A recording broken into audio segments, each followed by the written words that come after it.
Hello, everyone, and welcome back to another edition of the Penscast Mailbag. I am your host, Garrett Bahana. As always, I am joined by the fellow contributing writer over at Pensburg.com, one co-host of the Penscast here at the Skating Penguin Network.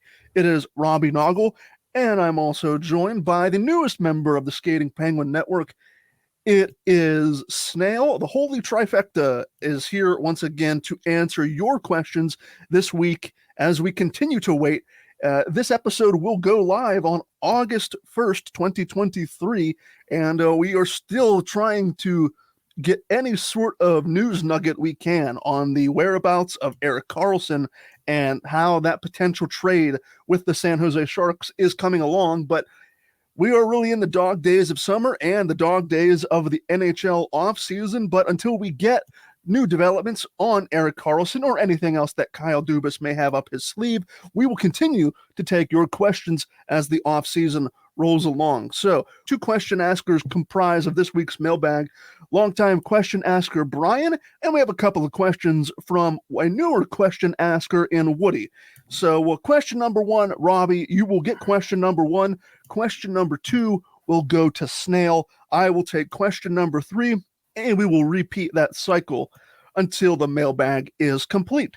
So, Robbie, question number one comes from Woody, and here's a bit of a retrospective kind of question. What trade do you believe was the best trade in Pittsburgh Penguins history? For Woody's money, it's the Francis, Ulf Samuelsson, and Jennings trade that will go down as defining the franchise and putting the franchise on the map. So take us away, Robbie. So I'm pretty sure in past episodes we've discussed this. This question's been asked before, and we've discussed different scenarios here. And yeah, the Francis Samuelsson Jennings trade, it's always just because it was such a huge turning point for the franchise. It was an all-in type trade. It gave the Penguins, again, another Hall of Famer in Ron Francis, a great net front presence in Ulf Samuelsson as a defenseman. And it was just, and giving up pieces that were basically beloved in Pittsburgh to get these guys. That's the kind of the risk you have to take. And Craig Patrick, the general manager at the time, did that, and it paid off with 2 Stanley Cups and years of great hockey. Ron Francis was tremendous in Pittsburgh throughout his time here. Ulf is beloved in Pittsburgh. So, overall, that's definitely the trade that stands out. Another one that we've discussed is the Marian Hossa trade. Again, another all-in trade. The first kind of like big sign that, all right, the Penguins are now serious about winning hockey games again. Sidney Crosby, Evgeny Malkin, Chris Letang, Marc-Andre Fleury, the early years of that core, and to bring in a guy like Hossa had instant chemistry with Sidney Crosby, and then also brought in Pascal Dupuis, who was an integral part of this franchise for many, many years, 8-9 years after that trade. So those are the two trades that stick out the most. I get the payoff, I guess, was a little bit better with Francis with the 2 cups. The Hossa one was obviously what turned out to be a rental, and then all the happenings after that with him going to Detroit and the Penguins getting revenge on that the next year. But those are the 2 trades in my mind. They're the big, the all-in trades that 2 different generations, technically 2 different results, but it was the 2 biggest. We're here to win hockey games and win Stanley Cups moves in Penguins history. Question number 2 goes to Snail, and again, this is from Woody. Who do you feel has more upside, Pierre-Olivier Joseph or Ty Smith, or would you package both in a trade or separate trades? Well, to answer the first part of that question, I think it's got to be P.O. Joseph. I'd be curious to hear what either of you kind of had to say regarding that, but I think P.O.'s just had a little bit more consistency. he's not running the power play or quarterbacking the power play by any means, but he's a guy you can plug in as that, maybe in a rare instance, that second pairing defenseman on the left side or a solid third pairing defenseman. He's got great speed. They're both very young, which is, a plus side. They have time to develop. I like P.O. better than Ty. Ty's kind of puzzling. He's he has two 20-point seasons, 20-plus point seasons in New Jersey, and then spending most of the year in the minors last year with Wilkes-Barre, he had another 20-plus point season, but he really eats minuses. He was a -9, -26 in Jersey, -8 last year. So I think I would want to keep P.O. just because of he's a little bit more reliable. And then would I package them both in a trade or separate trades? Well, that all depends on who we're trading for. If we're talking about this fabled Karlsson deal that's supposedly going to be happening, boy, if that's what gets the deal done, honestly, yeah, I would package them both. But I guess it really just depends what you're looking for in a trade with them. I think P.O. Joseph could be a great, if we're relying on Marcus Pettersson to slide up and fill the shoes that Dumoulin has left, although, last year debatable whether he's really, the bar is set pretty low to fill Dumoulin's shoes. If we got Pettersson jumping up, P.O. Joseph could slide right into that, second left shot D spot. Anyways, yeah. I guess it all just depends on who we're trading for. I think for Karlsson, just let's get that thing done. I want Karlsson in Pittsburgh. Otherwise, I would be fickle on giving up P.O.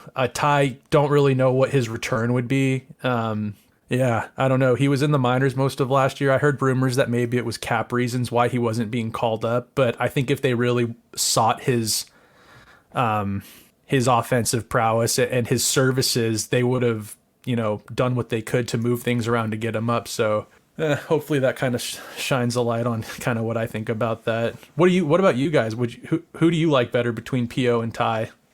For me, my money's right now on P.O. Joseph, just because he's had an extended look in the NHL. Ty Smith does have some NHL experience, but Joseph, for my money, based on the sample size that I got last season, he had his ups and downs last season for sure. My money right now is just on Joseph, just because Ty Smith, we really don't know what he can do in a Penguin sweater. I agree. I think the main reason why he was in the AHL last season was due to cap constraints and that previous regime. But when you're looking at the Penguins and you're talking about maybe a Karlsson trade and you're talking about potential pieces going back the other way to San Jose, you're probably looking at a P.O. Joseph and or a Ty Smith, because that's just how bare the prospect cupboard is. And I don't think either prospect is a blue chip kind of prospect. I think they're really middle of the pack. Perhaps you could even be extreme and say dime a dozen kind of prospects on the defensive side. So, but just because he has more NHL experience, and I had an up close look at him last season, for the time being, I'd say Joseph. Question number 3 from Woody. Would you like to see the Penguins go back to the blue sweaters the team wore many years ago, even if it was only for 1 year? I don't think I like the blue sweaters, but I don't think it'll happen, because I think you're when you're marketing the Penguins, you're marketing that black and gold look, that they finally, they didn't really have success with the original blue sweaters when they came into the league in the late 60s. It really wasn't until they got Mario Lemieux and, in the mid 80s, they switched their color scheme to match the Steelers and the Pirates and to match the rest of the city of Pittsburgh. It really wasn't until then that you start to see sustained success. And that's why I don't think the blue sweaters are going to come back on a permanent basis. If the Penguins go into a Winter Classic or a Stadium Series game, that's when you maybe can bring them out. But even then, I don't think the blue sweaters will be worn at all as long as Crosby and Malkin and Letang are on this roster. I mean, there's been some pretty bad luck with those blue jerseys being worn at a Winter Classic game. Just go back to the 2011 Winter Classic, and all you need to know, your answers are right there. So as long as Crosby and Malkin are here, I look at the blue sweaters as sort of a bad luck charm, but I wouldn't be opposed to it. I don't think it'll happen permanently because so much of this team and its identity are intertwined with the city of Pittsburgh and that black and gold color palette that has also defined the Penguins and the Pirates. So when you think of Pittsburgh and you think of sports, you think of black and gold. You don't think of blue, and you don't think of the early days of the Penguins as being two bright spots. So that black and gold look is here to stay, very likely going to stay permanently. And that blue, those blue sweaters are probably only going to come out on very rare special occasions, if they come out at all. Question number 4. This question comes from Brian, and his question was posed on the Spit and Chicklets podcast, and it was too good not to ask. What current or former player, Robbie, can take the longest break from competition and still come back and be dominant? Well, I think we kind of, I don't know, is this like right now? I guess this would be active players, and how long are we talking about? I mean, you remember in the early 90s, Mario missed significant time with the cancer and his back and was just as dominant as he'd ever been, even in his years off with retirement, came back and was an extremely dominant force with the Penguins when he returned to action. So that way, I mean, I think there you have a very good example. As of right now, I really think, I don't know what would stop if Connor McDavid took a year off. I don't see him getting to the point where he would not be dominant when he stepped back on the ice in any shape or form. And I think Draisaitl, maybe to a lesser degree, is in that conversation as well. We don't know enough about Connor Bedard yet to make any kind of declarations like that. Crosby took almost a year and a half off in between with his concussion / neck issues, and came back and was just fully dominant in his comeback. Again, he missed a good chunk of his career there where he would have put up just unbelievably gaudy numbers, but what's said and done is said and done, and he came right back and was Sidney Crosby again. But if we're talking about just hockey players, that I think McDavid's the obvious answer right now. Under the weather kind of player, I think a guy like David Pastrnak could take a year off and come back and still be an absolute goal scoring machine. And maybe another guy that flies under the radar, Adam Fox, the defenseman with the Rangers, who I think is arguably the best defenseman in hockey. He already has a Norris Trophy. He's still young. I think he could step away from the game and come back and still be just as dominant, just because when you have that amount of talent, there's some rust, but you can come back and be just as dominant as you were before. Now, if you're taking multiple years off, maybe it changes a little bit, but a guy like McDavid, Fox, Pastrnak, there's just too much talent there that if they took a year off, I think they could come back and within 20 games be back to their dominating self, if not sooner. That Krejci, he took a year off. He was playing in a beer league in Czech Republic, and he came back and had an amazing year last year. Yeah, I mean, and that just shows you the talent of these guys today. I mean, Krejci, it was never going to be like a McDavid or Pastrnak, but just, I mean, he was always a very solid, if not great, second-line center for all those good Boston teams, and he took a year away.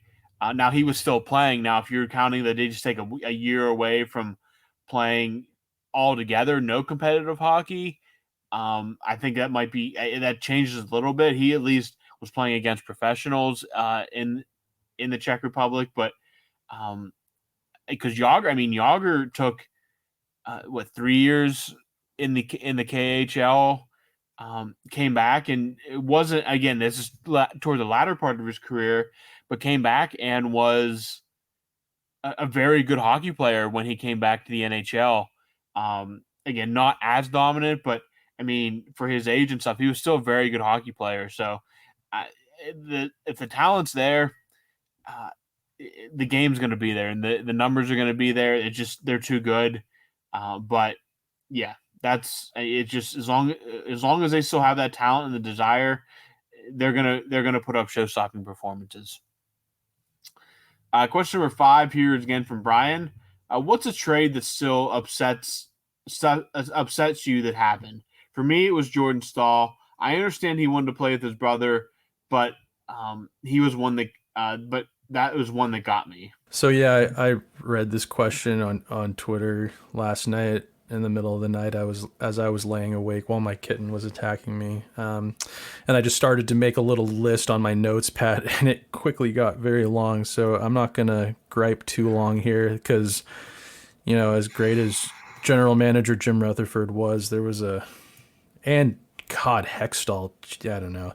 I'll just quickly, Kessel for Galchenyuk and P.O. Joseph, that'll always kind of bother me. I love Phil Kessel. Like, I watched Phil when he was in Toronto.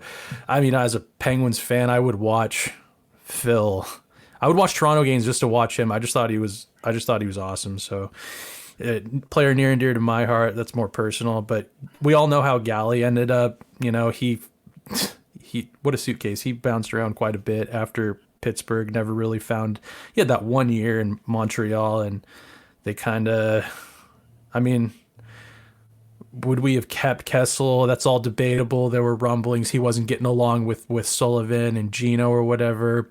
I don't know. I take all that with a grain of salt. But Philip Hollander for McCann, I mean, that has to be one that doesn't just sit well with me. But I think after last season, a lot of Penguins fans, that's got to leave a little bit of a sour taste in their mouth. He puts up 40, and Philippe Hollander's sitting in the minors still.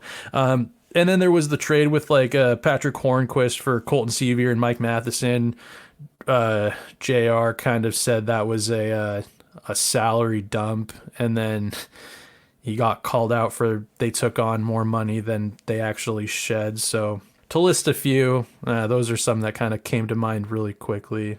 All right, question 6 here from Brian. To follow up, okay, this is more of a statement, and he's outing his girlfriend here. To follow up, I will not be trying ketchup-flavored ice cream. I'm not the biggest fan of ketchup in general. Wow.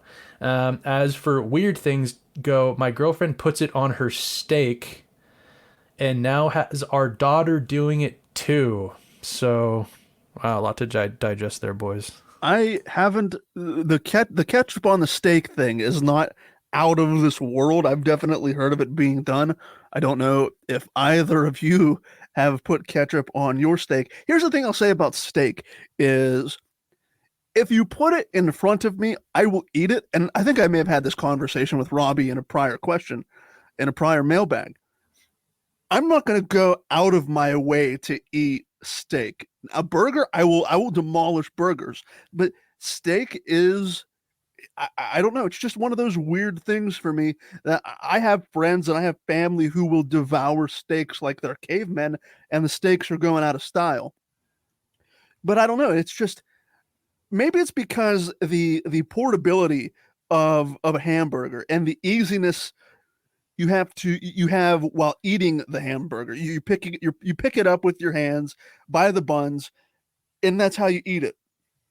Whereas a steak requires a little bit more work on your end. You have to work for the meat, cutting it with a fork and a knife and dipping it in steak sauce or any other sauce that you may use to dip your steak in. In this case, it's ketchup. Maybe that outs me as a bit of a lazy person for not wanting to use extra instruments to eat my meal, and so be it. But that's just how I feel about steak. As far as ketchup on steak, I've definitely heard of it being used in the past, but yeah, that's definitely out there for sure. Now Brian's gonna be watching like a hawk his girlfriend and his daughter. Honestly, I wouldn't be surprised at this point if Brian really just eliminates ketchup from the household. I mean, it would be maybe Brian is a dictator in disguise, and this is his cover-up, him asking us Penguins-related and food-related questions. Now, I could be going into crazy tin hat conspiracy theorist mode. Maybe Brian is just maybe he's a dictator and he doesn't allow certain condiments in his household. And if that's the case, I can't fault another man for trying to trying to lay down the law and trying to decide which condiments should be in one's household. But maybe this is all a front just to try and eliminate ketchup from his household. It could be an extravagant ploy. It could be, like I said, me putting my tinfoil hat on. We're just going to have to wait and see and follow up next week to see how crazy Brian actually is. But as far as the ketchup flavored ice cream and the ketchup on the steak, yeah, the ketchup ice cream, I will not personally do. I think we've already established that. All you have to do is go back and listen to last week's show for more on ketchup flavored ice cream and ketchup in general. But yeah, for now, ketchup on steak, it's a thing. Apparently, it's not a thing I do, but it's definitely out there. And now we know Brian and his family. Brian is trying to combat this epidemic in his household. So. Hold on a second. And Garrett or Robbie, I'd like you to chime in on this since Garrett just kind of admitted he doesn't really eat steak. So let's just at a steakhouse. Let's say you go to a legit steakhouse or whatever. If you put ketchup on a steak, they're gonna ask you to leave. Am I right? I don't know because I don't eat steak. Will they? Yeah, they probably. They don't even let you put A1 on those things. They're if you ask for A1, they'll spit in your direction and ask you to leave. If it's a legit steakhouse, it says it on the sign. Yeah, you at the best they would give you some dirty looks. I am not I'm personally not any kind of sauce on steak. If the steak's done well, you don't need any condiments on it. Let's put it that way. Now, if the steak gets overdone, that's a different story just because it can be tough to eat. But no, if I go to a legit steakhouse, I know I'm getting a good steak. If you want to put some pepper, salt, and maybe some seasoning on it, that's fine. But any kind of condiment, juicy enough, there's no need for any kind of condiment, whether it be A1 or ketchup or whatever to me. So it's very sacrilegious to me to put a condiment on steak. Yeah, and if you get into the territory of, I'm sure you guys are familiar with if you were to go to a breakfast-y diner type place, you can get, isn't it chicken fried steak? Is that what it's called? Where is that what it is? Help me out here. It's where they fry the steak in in a batter of some sort. Yeah. And then by all means, you throw ketchup on that. You got hash browns mixed in there, breakfast potatoes or whatever, maybe an egg or two. Douse that in ketchup. But never really heard of ketchup on the steak. Like Robbie said, if they're done well, you don't really need a whole lot extra on there. I digress from this. Yes. Oh yeah, but before I was vegan, I had standards. Anyways, I digress. The vegan giving me advice on how to eat meat. Well, you try to run a tight ship around here. Anyway, Robbie, we're going to go and move on to question number 7. Question number 7 from Brian. This is a good question, and it's one that we haven't openly discussed to this point, but as arbitration hearings get underway, is Drew O'Connor the hero the team needs for giving the Penguins a second chance to buy out Mikael Granlund? Do you see Dubas using this second buyout period as the opportunity to rid us of Mikael Granlund? It's now or never, isn't it? And whenever this window opens, you got 48 hours to make a decision. And I think a part of the not buying out Mikael Granlund back at the end of June during the first buyout window was, I think Dubas was doing everything he possibly could to get him out in a trade to save, to completely clear that cap hit off the books without having to worry about paying anything the next 4 years. And I just think that he has been able to do it because you're not going to get a 1-for-1 because if you're doing a 1-for-1 a hockey trade, you're gonna have to throw in a piece to make that a little more enticing. Unless the Carlson deal gets done before this window opens, I'm very hesitant to see him getting moved out in a non-buyout fashion. And you're running out of time when I don't know exactly when the window opens. I know it's after O'Connor settles up his arbitration case, whether it's through arbitration or they agree on a deal beforehand. But I mean, it's now or never. And O'Connor has thankfully given this opportunity. He filed for arbitration, giving the Penguins this chance to buy out Mikael Granlund if they choose to. Does Dubas do it? I think he's going to try literally everything to not do it. And I think it's an option of last resort for him. If he can make a trade to get him clean off the books, he'll do it. But if not, I really don't know if he'll do it. I'm very on the fence because he was very adamant that he does not want to use a buyout when he was talking in his earlier media scrums after he was hired. So will he do it? I'm really 50-50 on that. Do I think he should? If you can't make the move, if you can't get a trade to get him clean off the books, then I think you have to. Because, again, the savings are significant, especially in the first 2 years of the buyout. But if he is a piece in a Carlson-type trade, the clock's ticking on that. So your options are keep him, trade him, or buy him out. And I think that if the best option is buy him out, then you have to suck it up and do it and just take the hit and deal with it down the road. Question 8 is from Brian and staying on the Carlson talks here. If the Carlson trade does end up happening, other than the obvious players on the roster, who are some others you think should be quote unquote untouchable as trade pieces? Well, if the obvious players just Letang, Sid, Gino, I mean, I would probably throw Gensel in there, but and maybe Riley Smith since we just acquired him. But honestly, for me to get this Carlson trade done, I mean, I'd throw Braden Yeager in there. I think he seems like the closest thing to a blue chip prospect the Penguins have had in a long time. I'd be curious to know what you guys think about Owen Pickering. I've debated this, whether he would be an untouchable. He's another, I don't know if he'd be a blue chip prospect because of how bare the cupboards are in Pittsburgh. Owen Pickering kind of is a blue chip prospect at this point because it's, like I said, just so bare. So I would probably throw Yeager and Gensel in there. But like I was alluding to, for me, to get this Carlson thing done, you know, maybe it's just that it's been kind of dragging on so long into the summer, and I kind of thought this was going to get done on July 1st or whatever.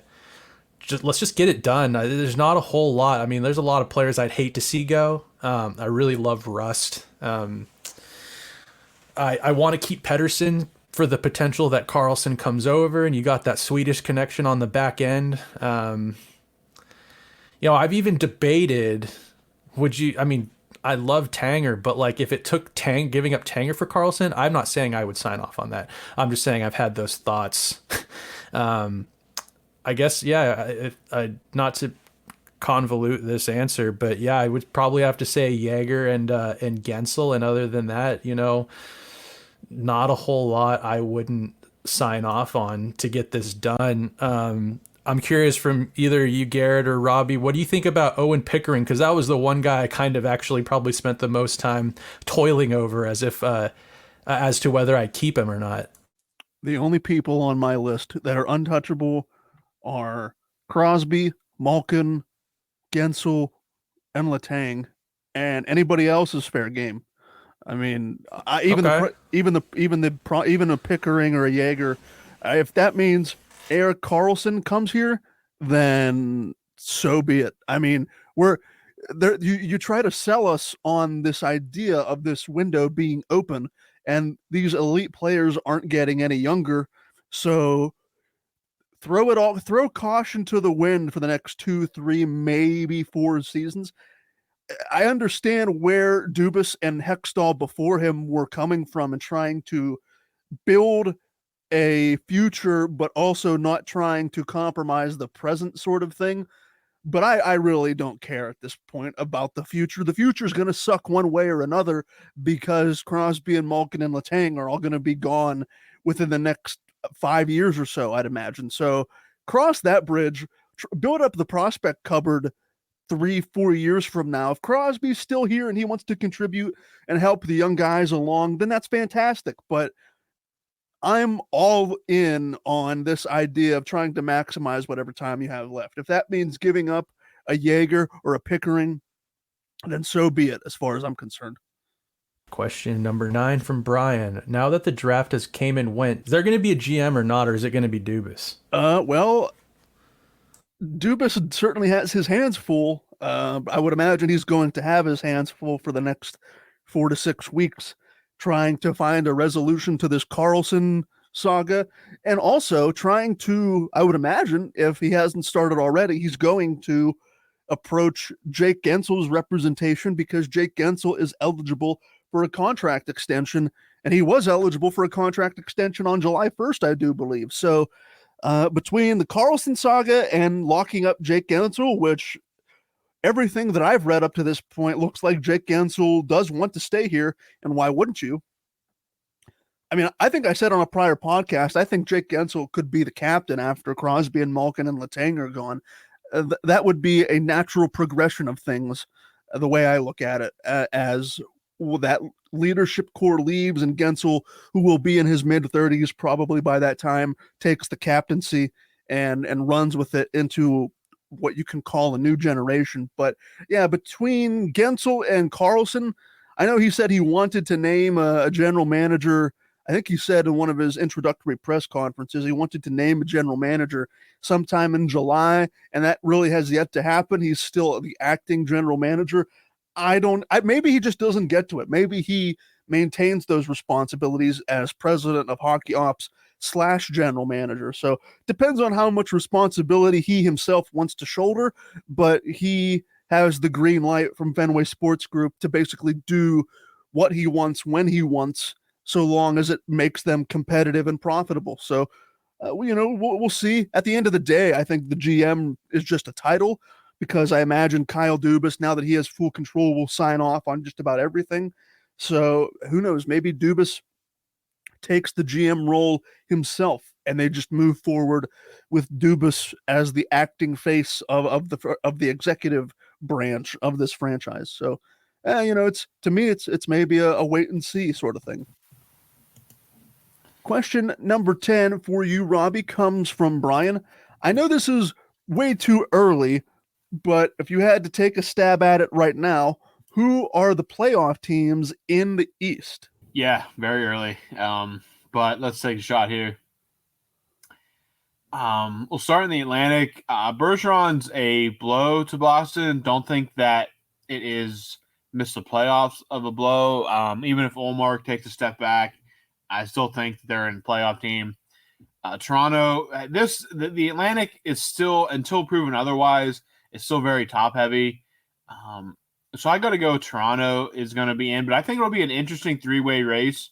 I'm still saying Boston, on paper at least, is the best team. Again, they're bringing back a lot of pieces from last year's historic team. Now, obviously, doesn't matter in the playoffs, but I mean, you got to get there for anything to matter at all. So I still like Boston is the best there. And then like a 3-way ways, I think Florida is, again, this was like a mini rebuilding year for Florida. And they even admitted that, and look what happened. And I think they are fully loaded for this season. I think they're going to make a lot of noise. I think they're going to challenge Boston for that top spot in the Atlantic. So I'm going to put them at 2. Give me Tampa at 3, and I will have Toronto taking a wild card spot. Again, that I think you're going to see like a 3-horse race there. A lot depends on what Toronto does in goal. Can Samsonov do what he did last year again? Does Matthews have a better year than he did last year? So I think those three, you can put them in any order, but I really like Florida taking that 2 seed. Tampa is just going to Tampa through the regular season and be fine. So in the Metro, I'm knocking the Islanders out of the playoffs. I think eventually it just all catches up with you.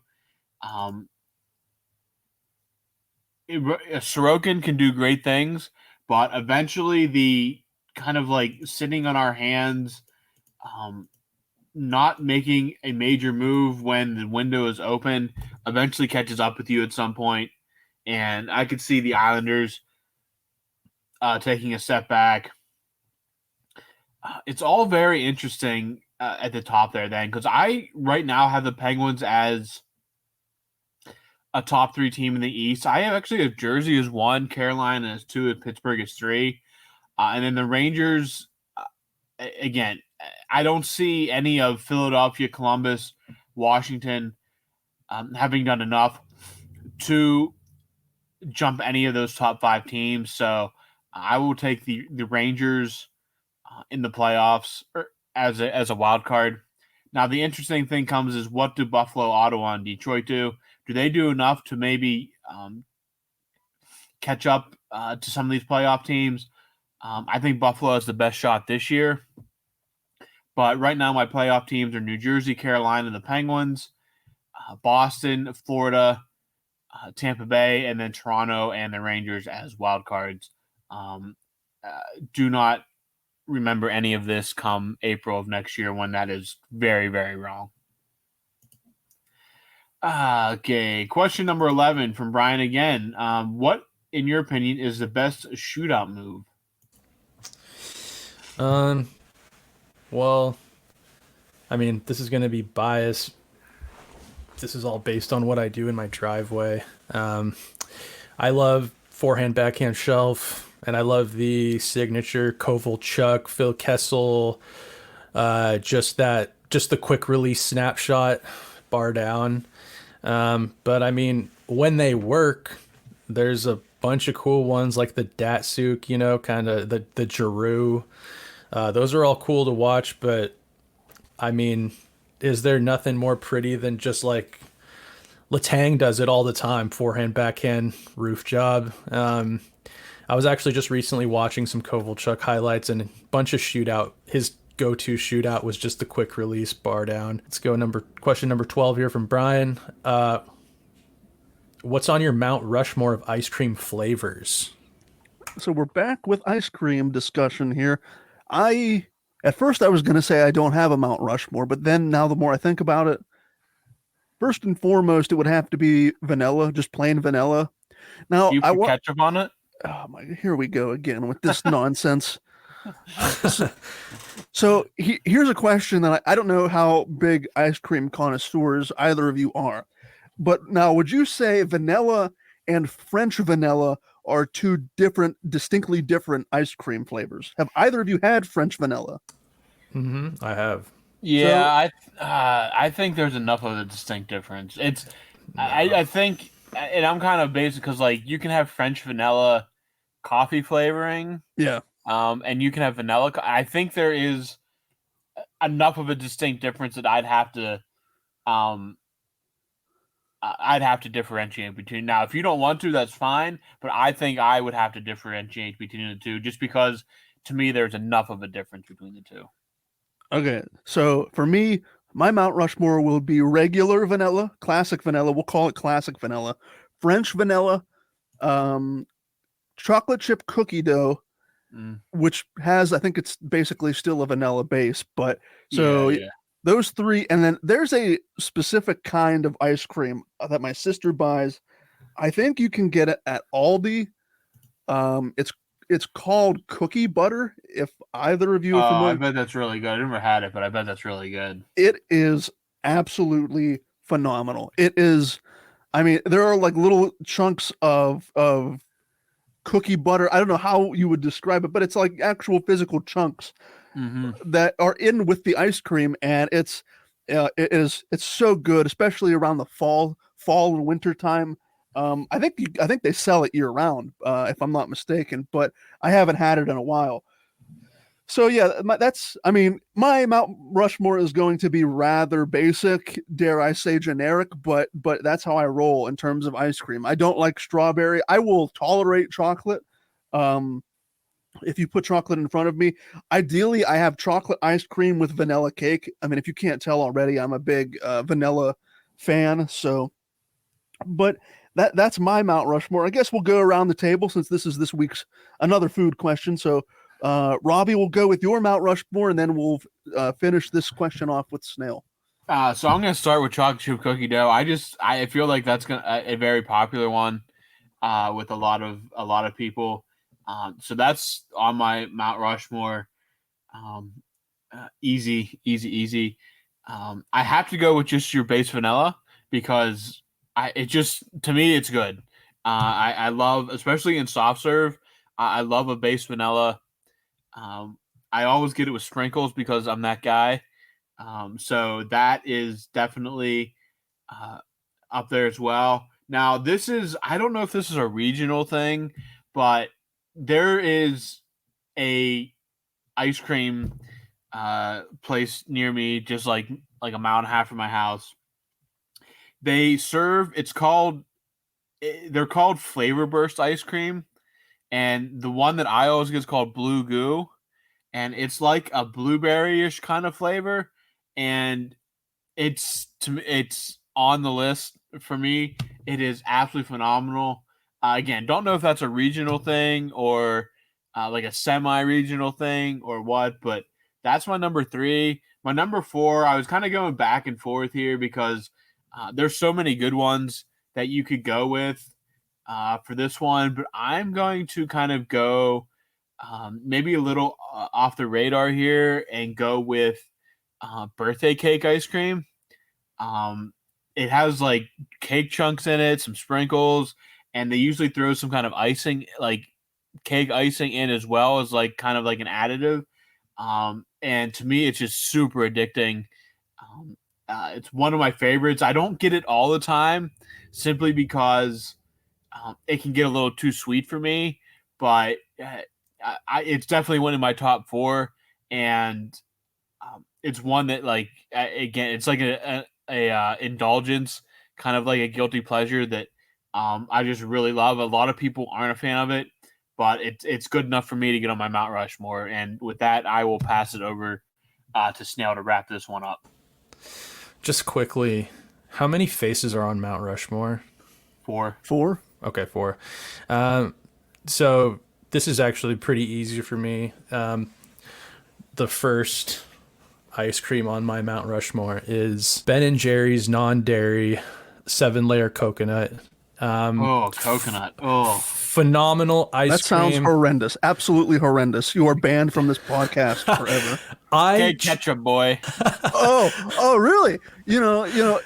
In order to stop the escalation of World War III here, I'm going to mute myself, and we'll let Snail continue talking about his disgusting love of coconut. But I'll keep that in. I'll remember that little that shot fired here. I'll remember that for future use. No, honestly, I'll Venmo either of you. Go out and get the non-dairy 7-layer coconut. It's got graham crackers. It's got chocolate, walnuts in it. That stuff is a phenomenal ice cream. A pint is a serving. Don't at me. Just smell you later. I will. A pint is a serving. Oh my God. Number 2. God, this might get controversial, boys. Number 2, you know what? I am a sucker for it. I've loved it since I was a kid, and it comes in non-dairy flavors. Classic chocolate chip mint toothpaste flavored ice cream, as I like to call it. This is getting worse by the second. See, I can eat mint chocolate chip. It's not on my Mount Rushmore, but it's one that I will not. If it's there again, other flavors are there, but I have no problem eating it, and I do enjoy it from time to time. So not my favorite, but it's a good ice cream flavor. It's a good ice cream, and not just I don't know if this makes it any better or not, but not the green kind, the white kind. It's just a vanilla, I think, with the mint chocolate chips in it. Yeah, either or are good, but yeah, I can't make fun of you for that. It's a completely solid ice cream. So the green one, I mean, the green is a little too close to, it just paints a picture of toothpaste, but the white, Yeah, great ice cream. And that's at number 2. Number 3, I have not heard of did you call it the cookie butter or cookie dough butter? I've not heard of that. Cookie butter, yeah. Cookie butter. Just plain old non-dairy cookie dough ice cream, but it's got to have a lot of chunks in it. Like it can't, absolutely. It needs to be vanilla like, if it's not. it's just vanilla, and they can't be sparse with the cookie dough chunks in there. It's got to be rich in it. That's number 3. And then number 4, I'm hoping one of you guys jumps in here and agrees with me. Otherwise, this is just going to be, this is not going to look good. But black licorice ice cream. Oh my gosh! Oh my gosh! Oh no! No! Oh my gosh! This has been perhaps one of the worst, one of the worst 3-minute segments we have ever had on black licorice. To me, is just repulsive. Hear me out. No, I will not hear you. I will not hear you. I'll let you speak and make your case, but it's not going to convince me. I won't touch black licorice ice cream or candy. I won't eat that stuff. But I have had this black licorice ice cream. That is, it's good. It's like refreshing. It's delicious. It's rich. I don't know. Anyways, say what you will. There it is. Oh wow, I did not expect. I can understand like coconut. I'm not a coconut fan, but that's a flavor that we're all used to. Everybody eats coconut's a pretty mainstream flavor. The cookie dough, it's just dairy free cookie dough, and the chunks. I totally agree with. You got to load that thing with chunks. I don't care. I just load it with chunks. The mint chocolate chip, again, not on my list, but a completely acceptable ice cream, and I do enjoy it from time to time. The black licorice, honestly, when you were going with that, I was going through what this could possibly be. I had I was just trying to think of how off the wall it was going to be. I did not expect black licorice because, one, I didn't really know there was black licorice ice cream. But that's what I was wondering. Have you guys ever even seen that before? I'm going to look the next time I go to the grocery store just to see if I can find it. Just to see if it does exist, but I don't know. Again, I am not a black licorice fan. I don't even like the smell of black licorice, but no, that was not. I was expecting like maybe you're gonna pull out like a Moose Tracks or Turtle or something like that. You wish. Yeah, I mean, I like Moose Tracks. I almost put that on my list, but black licorice I was not expecting. We're going to have to, just Robbie and I are going to have a discussion about the future of this podcast after oh boy, what I just listened to for the last 5 or so minutes. But we'll have that conversation in private for another day. We have 2 questions left. Robbie gets question 13 here. If Erik Karlsson is acquired, what do you see the potential power play units looking like? So I think there's 2 ways you can go with this, and it depends on what you want to do at the point. If you want to run 2 defensemen, then I think you put Karlsson and Letang at the point, obviously, and then you have Crosby and Malkin on the ice as well, and then your 5th guy is either like I don't know what the plan is with Riley Smith. He's probably a 2nd power play unit guy, but that leaves pretty much Jake Ensel and Brian. I think Brian Russ in that situation actually goes down to the 2nd power play as well, and it's between Jake Ensel and Rickard Rakell for that 5th spot. And I wouldn't even be against rotating those 2 guys depending on the penalty kill setup or just to kind of change the look a little bit. Gensel is more. He is. He is not afraid to get his nose dirty and get in close, whereas Raquel is a one-time grip it and rip it kind of guy with a deadly wrist shot. So you could feed him on one side, Malkin on the other, Crosby there for the deflection. But if you want to take Chris Letang off that top unit and put him on the 2nd, then I think Erik Karlsson's obviously your point man, Malkin, Crosby, and then it's Gensel and Raquel. So it really, and again, you could rotate those those units. Go with the two defensemen, go with the one defenseman. But I think obviously, and I think Letang even said something in an interview recently after the rumors kind of surfaced about Carlson that he'd be completely fine with handing over those duties to Carlson. I think Carlson's a much better power play quarterback. And again, I'm not anti-Letang there. I just think his reputation speaks for itself. So I think bringing Carlson in gives Mike Sullivan a heck of a lot of options that you can deploy different looks. But at the very least, you're getting Carlson, Crosby, Malkin on that top unit, and then depending on what you want to put on the ice, could put Letang out there as another point man, or go Raquel Gensel with just Carlson on the ice. So I think bringing a guy like that in opens up a lot of opportunity to kind of mix and match and see what works, and throw different looks at the penalty killers and kind of throw them off their games, make them uncomfortable, which is something the Penguins desperately need in their power play. So yeah, Carlson, really bringing him in, not just as a 5-on-5 player, but he does so much for what they can do with the man advantage as well. And last but not least, Snail's going to wrap us up here with a question from Brian. Can you speak on Amanda Kessel, Bess Kessel, and her recent promotion to a front office role with the Penguins? Yeah, I can't speak a whole lot to it, but I can kind of give you just briefly what I kind of understand. So I think she was, if I'm not mistaken, she was previously enrolled as an ambassador to the team. Is that correct? It was called a fellow, so I'm guessing my understanding, it was like a fellowship, which if you know what fellowships are, they're basically like a higher level internship, basically. And she got to do a bunch of stuff within the organization. It wasn't just front office stuff. It was marketing, business. It was all that. But it sounds like this role was much more focused on hockey operations, front office stuff. Right. Okay. Thank you. So anyways, she's been promoted fairly recently here to a special assistant to the president of hockey operations and the general manager, which the Penguins do not have. Essentially just Dubas and Spezza. So, Amanda Kessel, she's pretty decorated. As a special assistant, you hear that sometimes in hockey. So they hire, I feel like you see sometimes these GMs that are no longer with their respective teams. They kind of get, someone will hire them as a special assistant.